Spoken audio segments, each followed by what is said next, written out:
Tonight's guest is an adjunct faculty member in the School of Public Health at the University of Saskatchewan. She also does knowledge translation and exchange for the Canadian Research Initiative in Substance Misuse Prairie Node. She has a hell of a story, and we are going to hear it right after this. To start, growing up, I was living in the city of Saskatoon, had a lot of privileges, in a sense, maintaining that image of white middle classity. Did you have it was an image? Mom's talking to dad and says, hey, look, your children don't respect you. You either need to get out or you need to get sober. And dad, much to his credit, I'm very proud of him. He's 30 years now without alcohol use. I realized I'm gay at 17, and shockingly in 1998, that wasn't nearly as acceptable as it is now. The year that I came out, Matthew Shepard was murdered in the United States for his sexual orientation. So when I finished high school, I moved out to Vancouver, and that's where things got way too fun and then way too real. You feel really cool, and then it's like you sort of realize, oh my God, my drug dealer's been sleeping on my couch for a week. Another friend who I partied with, had a bunch of meth. Oh, he was at first he was crushing it up to snort it, and then he was loading it in to cook it.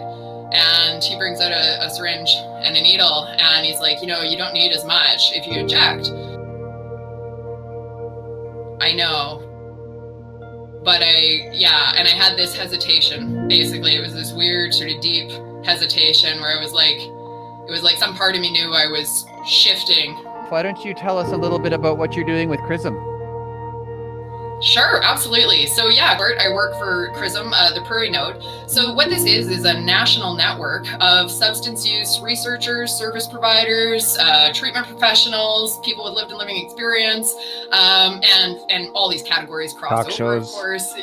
Talk show hosts like yourself, and so we've got this sort of conglomeration of people, right? And so we have nodes. We have 4 nodes.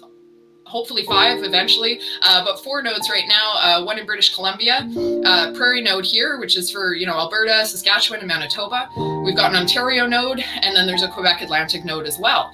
So wherever you are in the country, the goal being that we wanted to have a national network in this country that could connect, across the country and provide information at a national level. And then within the nodes, we can respond more locally within various regions, because drug use doesn't look the same in Atlantic Canada as it does here in Saskatchewan.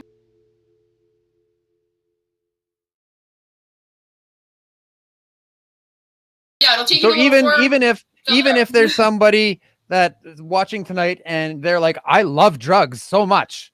Yeah. So absolutely. You want to hear from that person. So you if you love drugs, you go to CRISM Prairies and you tell them why, because they want to understand.